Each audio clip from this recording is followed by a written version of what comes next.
좋았던 것 같습니다. 우리가 지금 야고보서 말씀 함께 나누고 있는데 오늘 우리가 모인 이유는 바로 기도하러 모였습니다. 제가 늘 강조하고 있는 것이 금요 기도회에 우리 성도들이 열심으로 참석을 해야 합니다. 제가 지금 계속 말씀하고 있는데요. 우리가 좋은 교회를 만들려면 순종하는 교회가 되어야 합니다. 하나님의 뜻을 받들어서 목회자가 영적인 지도를 하면 셀 리더들과 직분자들이 한 마음이 되어서 영적인 일에 또 주님을 섬기는 일에 하나가 되어야 좋은 교회가 되고 또 좋은 성도들로 세워질 수 있습니다. 가장 중요한 것이 기도하는 일입니다. 기도하는 일. 그래서 사실은 주일 예배 다음으로 정말 우리가 가장 많이 모여서 예배 드려야 될 시간이 금요 기도회라고 할 수 있습니다.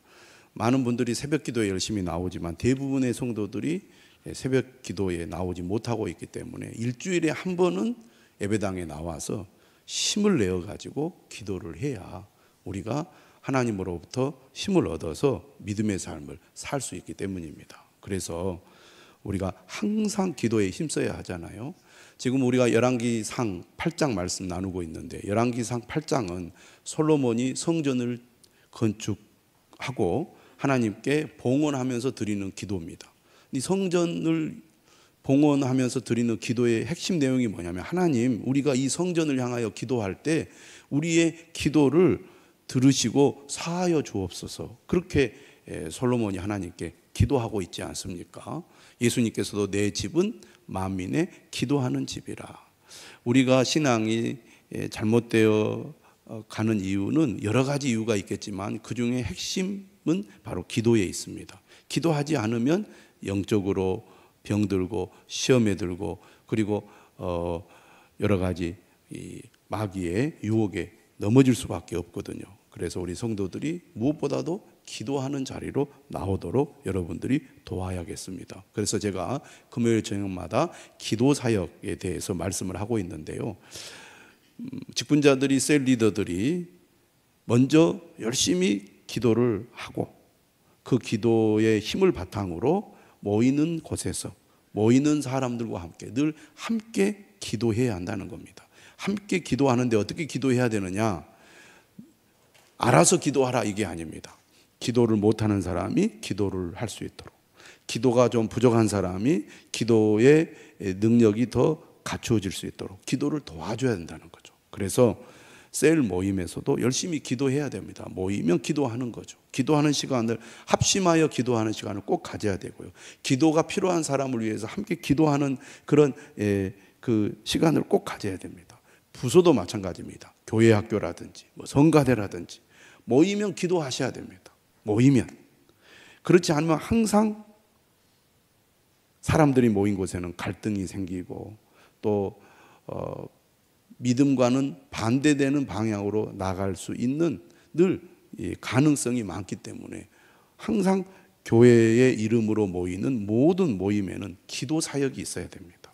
그래서 기도가 필요하다. 누가 어떤 사람이 어려움 가운데 있다. 그럼 그 사람을 위해서 같이 기도해 줘야 되고 함께 기도해야 된다고 말입니다. 그래서 셀 리더나 교사나 직분자나 열심히 금요 기도에 나올 뿐만 아니라 셀 가족들을 격려해서 함께 기도하는 시간을 가져야 되겠습니다.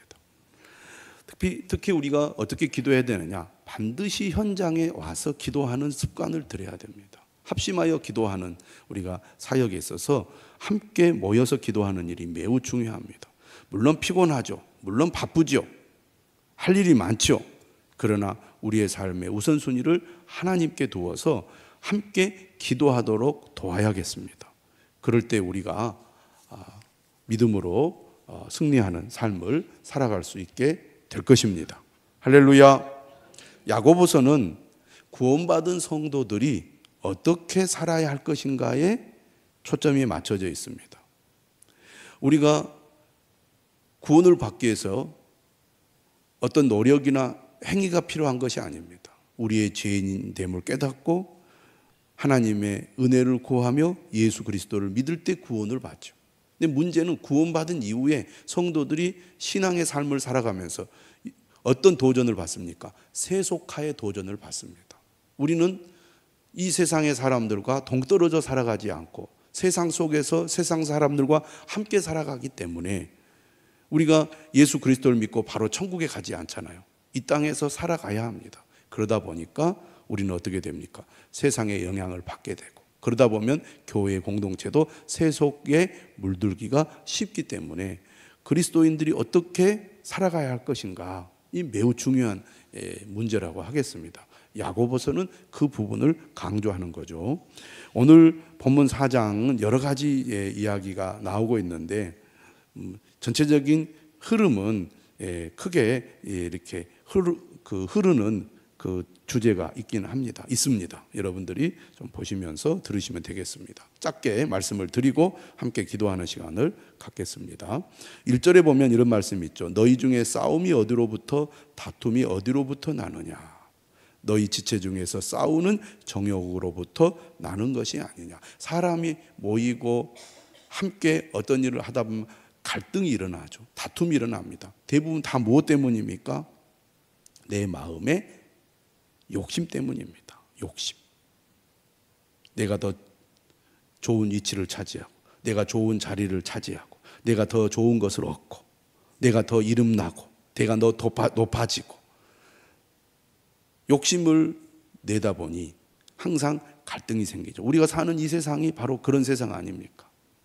늘 싸우고 다투고, 이러한 이 인간의 갈등의 그 배후에는 바로 욕심이 있습니다. 탐욕이 있습니다. 그건 세상에서도 마찬가지고, 우리가 이 세상 속에 살아가다 보니 믿는 사람들도 바깥에서도 그러고 교회 안에서도 이런 문제를 일으킨다는 겁니다. 그런데 뭐라고 얘기하느냐? 2절에 너희는 욕심을 내어도 얻지 못하여. 욕심을 내잖아요. 무엇을 얻기를 원하니까. 그런데 얻지를 못하니까 어떻게 돼요? 살인하며. 여기서 살인한다는 것은 직접적으로 사람을 죽이는 것이기도 하지만 미워한다는 의미를 가지고 있습니다. 내가 차지해야 되는데 다른 사람이 그것을 차지하게 되니까 미운 거죠. 그게 심하면 죽이기까지도 합니다. 또 시기하죠.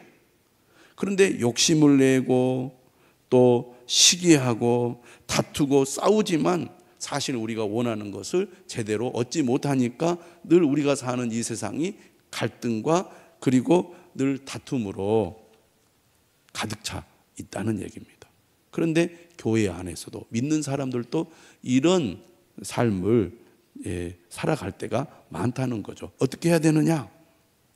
어떻게 해야 되느냐?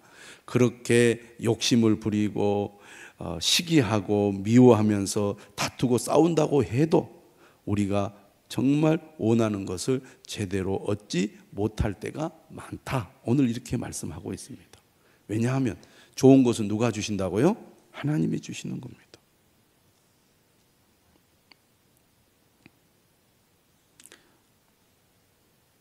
야고보서 3장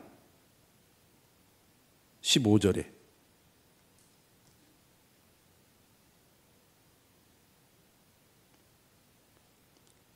이러한 지혜는 위로부터 내려온 것이 아니요 땅 위의 것이요 정욕의 것이요 귀신의 것이니 시기와 다툼이 있는 곳에는 혼란과 모든 악한 일이 있습니다. 인간이 욕심을 내고 그리고 탐욕을 부려도 결코 얻지 못한다는 것입니다. 우리가 좋은 것은 누구로부터? 하나님으로부터. 오직 이로부터 난 지혜는 첫째 성결하고 다음에 화평하고 관용하고 양순하며 긍휼과 선한 열매가 가득하고 편견과 거짓이 없나니 화평하게 하는 자들은 화평으로 심어 의의 열매를 거두느니라. 하나님이 은혜 주시고 힘 주셔야 하나님의 방법으로 살 때 오히려 우리가 좋은 것을 얻게 된다는 얘기죠. 오늘 2절도 뭐라고 말하느냐면 너희가 얻지 못함은 구하지 아니하기 때문이요. 구하여도 받지 못함은 정욕으로 쓰려고 잘못 구하기 때문이라. 바른 기도, 하나님과의 바른 관계 속에서 우리가 기도할 때 하나님이 주시는 거지, 우리가 아무리 욕심을 내어 다투고 싸운다 할지라도 결코 우리가 좋은 것을 얻을 수 없다, 이렇게 말씀하고 있습니다. 그러니까 우리가 예수를 믿고 교회를 다녀도 세상적인 그런 욕심과 가치관을 가지고 살아가면 결코 우리에게 득이 되지 않는다는 겁니다. 사절은 뭐라고 말합니까? 가늠한 여인들아 세상과 벗된 것이 하나님과 원수됨을 알지 못하느냐. 그런즉 누구든지 세상과 벗이 되고자 하는 자는 스스로 하나님과 원수되는 것이니라. 여기서 가늠한다는 것은 바로 무엇을 가리킵니까? 영적인 의미를 가리키는 거죠. 오직 하나님만 믿고 섬겨야 되는데 하나님을 믿으면서 세상과도 벗이 되는 사람들을 가리켜서 이렇게 표현하고 있습니다. 그러니까 우리가 이 세상에 살아가지만 우리는 확실하게 하나님께 우리의 마음을 온전히 쏟아서 하나님의 말씀을 따라 하나님을 섬겨야지, 하나님도 믿으면서 세상을 가까이 한다면 이것은 하나님과 원수가 되는 것이기 때문에 결코 그래서는 안 된다는 겁니다. 왜냐하면 5절에 뭐라고 말하냐면 성령은 어떤 분입니까? 시기하는 분입니다. 우리가 하나님을 사랑해야 되는데 세상을 사랑하면 하나님은 그것을 시기하신다는 것, 미워하신다는 겁니다. 그래서 우리는 세상의 것을 가까이 하고 세상을 사랑하면 결코 안 된다는 겁니다. 어떻게 해야 됩니까? 오직 하나님만 의지하고 가까이 해야 된다는 거죠. 6절에 뭐라고 말합니까? 그러나 더욱 큰 은혜를 주시나니 그러므로 일렀으되 하나님이 교만한 자를 물리치고 겸손한 자에게 은혜를 주신다 하였느니라. 사람이 세상과 벗하면서 세상으로부터 많은 것을 취하게 되면 나도 모르는 사이에 교만해져서 하나님을 멀리하게 됩니다. 그러니까 세상이 즐겁고 세상의 재미에 빠지고 그리고 세상의 것을 우리가 움켜쥐고 살게 되면 자연스럽게 하나님을 멀리하고 무시하게 됩니다. 하나님이 우리에게 해주는 게 뭐가 있느냐고. 내가 열심히 세상에 나가서 죽기 아니면 살기로 노력하고 애를 써야 내가 원하는 것을 얻지. 하나님을 가까이 한다고 뭐가 되는 게 있어? 이런 생각을 우리가 갖게 된다 그 말이에요. 그런데 우리가 세상에 나가서 아무리 애를 쓰고 노력해도 결국에는 무너지게 되어 있다는 겁니다. 망하게 된다는 거죠. 믿는 자가 세상과 벗하면 하나님과 원수가 되기 때문에 반드시 망한다는 거죠. 나는 아무것도 아닙니다. 나는 아무것도 할 수 없습니다. 나는 오직 하나님의 은혜가 아니면 안 됩니다. 라는 겸손한 마음으로 하나님을 전적으로 의지하는 자가 하나님의 복을 받게 되는 거예요. 기도한다는 것은 하나님 앞에 겸손한 자세를 갖는다는 겁니다. 기도하지 않고 말씀도 듣지 않고 그저 교회 주일날 성경책 들고 그냥 형식적으로만 교회 왔다 갔다 하는 사람은요 겸손한 사람이 아닙니다. 하나님 앞에. 나는 하나님 없어도 내 힘으로 살 수 있다고 생각하는 사람입니다. 그런데 하나님 어떻게 말씀하십니까? 하나님은 교만한 자를 물리치십니다. 반드시 그가 망하게 하신다는 거예요. 그러나 겸손한 자에게는 은혜를 주세요. 그러므로 우리는 어떻게 해야 됩니까? 7절 그런즉 너희는 하나님께 복종할지어다. 마귀를 대적하라. 그리하며 피하리라. 마귀는 우리로 하여금 세상과 벗하며 하나님을 멀리하도록 우리를 유혹하죠. 대적하라는 것입니다. 오직 하나님의 뜻에 복종하라는 거죠. 하나님께 복종하는 사람은 어떤 사람입니까? 하나님을 가까이 하는 사람입니다. 하나님은 어떤 분이십니까? 인격적인 분이기 때문에 우리가 하나님을 가까이 하면 하나님도 우리를 가까이 하신다는 거죠. 하나님을 가까이 하는 사람은 어떤 사람입니까? 자신의 죄를 회개하고 죄로부터 돌이키는 사람입니다. 그래서 7절 이렇게 얘기하죠. 죄인들아 손을 깨끗이 하라. 두 마음을 품은 자들아 마음을 성결하게 하라. 두 마음을 품었다는 것은 하나님을 믿는다고 하면서 세상을 벗하는 사람을 가리킵니다. 그렇게 하고 있는 자신을 철저히 돌아보고 회개하라는 거죠. 슬퍼하며 애통하며 울지어다. 너희 웃음을 애통으로 너희 즐거움을 근심으로 바꿀지어다. 세상을 즐기는 것을 뉘우치고 죄로부터 돌이키라는 거죠. 그것이 주님 앞에서 자신을 낮추는 것입니다. 나는 아무것도 아닙니다. 나는 하나님밖에 없습니다. 하나님 없이는 안 됩니다. 주 앞에서 낮추라. 그리하면 주께서 너희를 높이시리라. 오늘 본문은 우리도 모르는 사이에 세속의 물결에 휩쓸려서 세상으로 나아가게 될 때, 우리가 우리 자신이 어떤 상황에 있는지를 철저히 깨닫고 죄로부터 돌이켜 하나님 앞에 자신을 낮추고 겸손한 마음으로 하나님의 은혜를 구해야 된다는 겁니다. 그런 자를 하나님이 일으키시고 높이신다는 얘기죠. 그러므로 우리가 말씀을 따라 세상에서 믿음으로 살려면 하나님의 은혜가 전적으로 필요합니다. 내 힘으로 안 된다는 겁니다. 야고보서 말씀은 실천을 강조하잖아요. 삶을 강조하잖아요. 교회 안에서나 세상에서나 우리가 그리스도인으로서 어떻게 이 세상 사람들과 다르게 믿음으로 살 것인가를 강조하는 책 아닙니까? 그런데 오늘 본문은 뭘 얘기합니까? 하나님의 은혜와 도우심이 없이는 안 된다는 겁니다. 자, 그러면서 다시 11절, 형제들아 서로 비방하지 말라 그럽니다.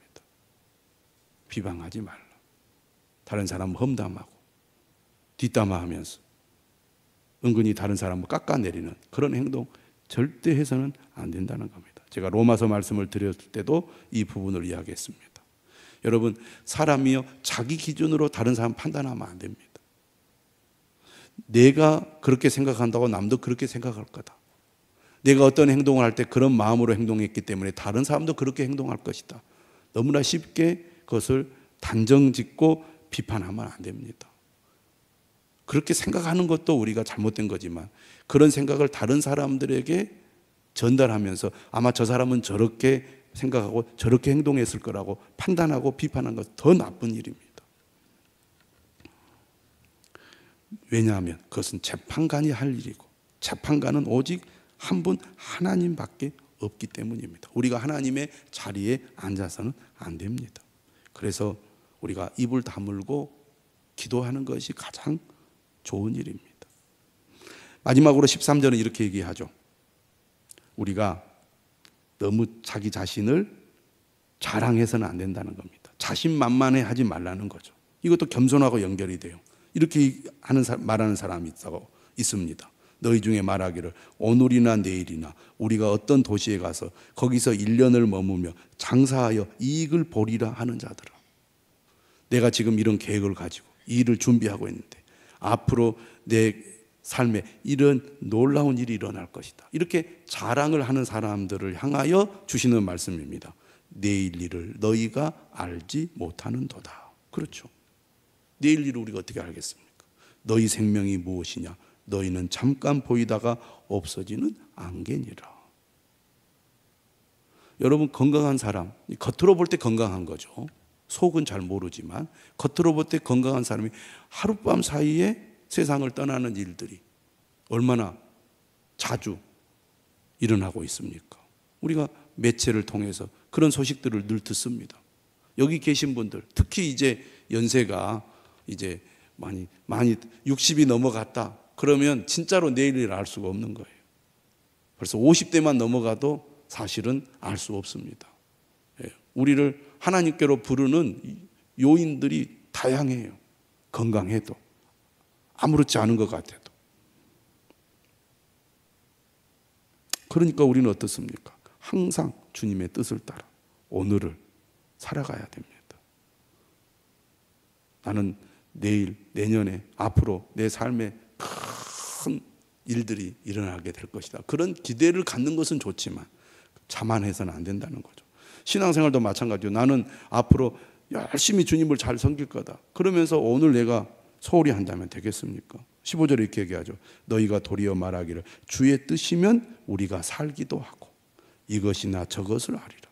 모든 것이 주님의 뜻에 달려 있습니다. 그러니 겸손해야죠. 하나님 은혜 주시고 기회 주시고 힘 주시면 우리가 잘 될 수도 있고 또 오늘 잘 살 수도 있지만 그렇지 않으면 아무리 우리가 애를 쓰고 노력해도 안 된다는 거예요. 그러니 16절에 뭐라고 말합니까? 이제도 너희가 허탄한 자랑을 하니 그러한 자랑은 다 악한 것이라. 우리는 겸손한 마음으로 하나님의 은혜로 사는 사람이어야 합니다. 하나님 오늘도 내게 힘 주시고 내일도 내게 힘 주시옵소서. 지혜를 주시옵소서. 그러니까 기도해야 되는 거죠. 하나님의 뜻을 구하는 거죠. 여기 있는 우리 모두가 이런 마음으로 겸손한 마음으로 하나님의 은혜를 구하고 하나님의 뜻을 구할 수 있기를 주님의 이름으로 축원합니다.